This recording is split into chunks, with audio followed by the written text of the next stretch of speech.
नमस्कार दोस्तों, स्वागत है आपका ओकेशनल फैक्ट्स में।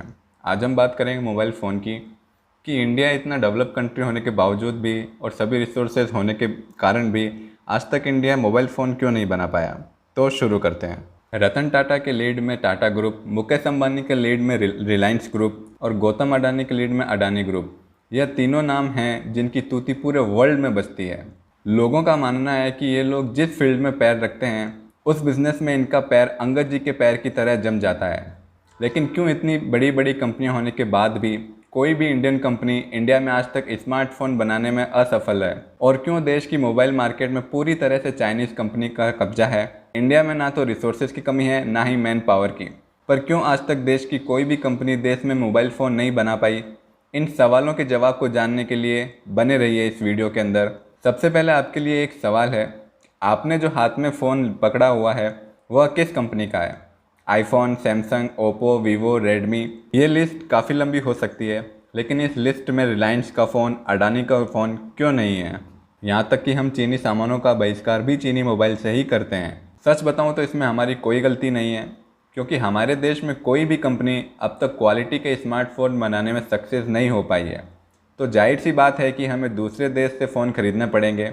अब आपके मन में भी एक सवाल तो आ रहा होगा कि टाटा तो बड़ी बड़ी एसयूवी मैन्युफैक्चरिंग करता है, तो फ़ोन बनाना तो उसके लिए मामूली सी बात होनी चाहिए, फिर क्यों उसे आज तक इस काम में सफलता नहीं मिली? ऐसा नहीं है कि कोई भी इंडियन कंपनी मोबाइल फ़ोन नहीं बना रही है। इस समय देश के सबसे ज़्यादा कंपनी स्मार्टफोन बनाने में लगी हुई है, लेकिन इनमें से ज़्यादातर विदेशी कंपनियां शामिल हैं जो अपने सहयोगी कंपनियों के साथ देश में मैन्युफैक्चरिंग कर रही हैं। कहा जाए तो ये सभी कंपनियां मोबाइल पार्ट्स दूसरे देशों से इंपोर्ट करती हैं और उन्हें यहाँ लाकर असेंबल करती हैं। कुल मिलाकर वह मैन्युफैक्चरिंग नहीं, असेंबली का काम कर रही हैं। चलिए थोड़ा डिटेल में समझने की कोशिश करते हैं। दरअसल स्मार्टफोन में काफ़ी एडवांस टेक्नोलॉजी का इस्तेमाल किया जाता है और यह टेक्नोलॉजी हर दूसरे दिन चेंज होती रहती है। इसके बाद मोबाइल के अंदर के पार्ट्स बनाना काफ़ी मुश्किल काम है, जिसे केवल बौद्धिक और ट्रेन प्रोफेशनल ही कर सकते हैं। इसके अलावा इस मार्केट में कुछ कंपनी ने अपना सिक्का जमा रखा है और वह छोटी कंपनी इसके अंदर घुसने नहीं देती। जैसे प्रोसेसर की बात करें तो स्पीड में टीएमसी कंपनियों का काफ़ी नाम है, तो वहीं स्टोरेज डिवाइस की बात करें तो सैमसंग का काफ़ी नाम है, और अगर डिस्प्ले की बात होती है तो पीसीएल, सैमसंग और सोनी, इनका कोई मुकाबला नहीं। जब भी कोई नई कंपनी इस फील्ड में आने की कोशिश करती है तो इनसे टक्कर नहीं ले पाती। लेकिन यह कंपनियां मोबाइल के अलग अलग पार्ट्स खरीदकर पूरे भारत में असेंबल जरूर कर सकते हैं, पर ऐसा करना अभी आसान नहीं है, क्योंकि इस मामले में चीन ने अपना एक छत्र राज जमा रखा है और वह किसी भी देश को इस फील्ड में आने नहीं देता। अगर कोई कंपनी कोशिश भी करती है तो चीन उनके रास्ते में रुकावट खड़ी कर देता है। उनके पास पैसा भी बहुत है, इसलिए नई कंपनी को डाउन करने के लिए वो मार्केट में रेट गिरा देते हैं, जिसे सामने वाली कंपनी धराशायी हो जाती है और उसका प्रोडक्ट मार्केट से साफ हो जाता है, जिसकी वजह से उनकी कीमत काफ़ी बढ़ जाती है और ऐसे में वह दूसरी कंपनी के फ़ोन का मुकाबला नहीं कर सकते हैं। स्मार्टफोन में लगने वाले printed circuit board, PCB chips, display और कैमरा बॉडी, इनको ताइवान और कोरिया से इंपोर्ट किया जाता है, लेकिन इंपोर्ट में आने वाली दिक्कतों के चलते फ़ोन सक्सेस नहीं हो पाते। माइक्रोमैक्स जैसी कई भारतीय कंपनियां आज मोबाइल मार्केट में आ चुकी हैं। अब आप कहेंगे कि वीवो कंपनी अगर भारत में असेंबल करती है तो इंडिया कंपनी को क्या परेशानी है? असल में अभी वो दोनों ही चाइनीज़ कंपनी हैं, तो भले ही वह असेंबल यहाँ करवा रही हो, लेकिन उनकी जड़ें तो चीन में ही हैं। इसलिए चीन से मोबाइल पार्ट्स लाना इन्हें सस्ता पड़ता है। अगर कोई इंडियन कंपनी यही काम करने की कोशिश करेगी तो इन कंपनियों से कई ज़्यादा खर्चा करना पड़ेगा। भारत में मोबाइल फैक्चरिंग क्यों संभव नहीं हो पाया है? इसके पीछे एक बड़ी वजह भी है, क्योंकि भारत एक सॉफ्टवेयर मैन्युफैक्चरिंग देश है, ना कि हार्डवेयर मैन्युफैक्चरिंग देश। भारत के इंजीनियर सॉफ्टवेयर तो तैयार कर सकते हैं, लेकिन मैन्युफैक्चरिंग मटेरियल तैयार नहीं कर सकते। स्मार्टफोन में लगभग हर एक चीज़ के लिए चिप की ज़रूरत होती है, जैसे प्रोसेसर, माइक्रोफोन, स्पीकर, एंटीना, हर चीज़ में चिप लगती है।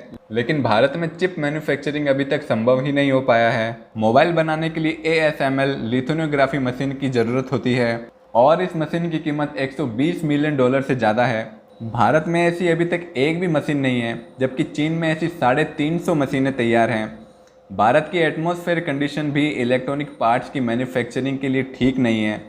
अगर डिस्प्ले पैनल की बात की जाए तो सैमसंग अभी सबसे बेस्ट डिस्प्ले बनाती है, यहाँ तक कि एप्पल आईफोन भी सैमसंग के बनाए गए डिस्प्ले को यूज़ करता है। सैमसंग ने नोएडा उत्तर प्रदेश में अपनी फैक्ट्री बनाई है, जो कि दुनिया की सबसे बड़ी फैक्ट्री भी है। हम उम्मीद करते हैं कि यह कंपनी भारत में डिस्प्ले बनाना शुरू कर देगी। इसके अलावा भारत में कई सारी परेशानी हैं, जिसकी वजह से कोई भी इंडियन कंपनी स्पीड पकड़ नहीं पा रही है। ये तो हो गई प्रॉब्लम। अब सॉल्यूशन की बात कर लेते हैं। ऐसा नहीं कि टाटा एयरलाइंस ने कभी स्मार्टफोन बनाने की कोशिश नहीं की।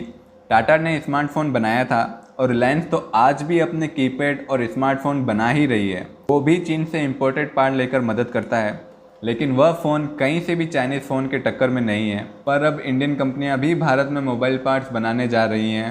हर बार की तरह इस बार भी सबसे पहले टाटा की ओर से पहल की जा रही है। टाटा ने देश में मोबाइल्स के छोटे छोटे पार्ट्स मैन्युफैक्चरिंग करने के लिए 5,000 करोड़ का इन्वेस्टमेंट किया है।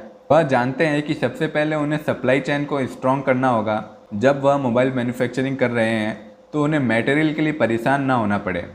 इसके अलावा वेदांता ग्रुप ने मोबाइल के लिए सेमीकंडक्टर बनाने की कोशिश शुरू कर दी है और सरकार भी इस दिशा में काफ़ी काम कर रही है, ताकि भारतीय कंपनी इसको पैटर्न डिज़ाइन और इंपोर्ट में आने वाली परेशानियों को कम किया जा सके।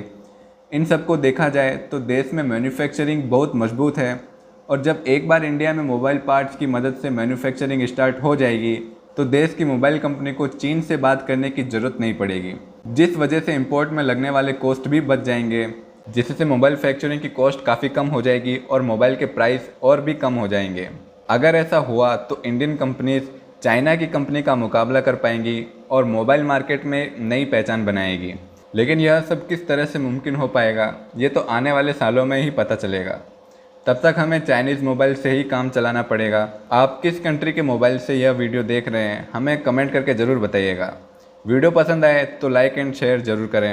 And thanks for watching video.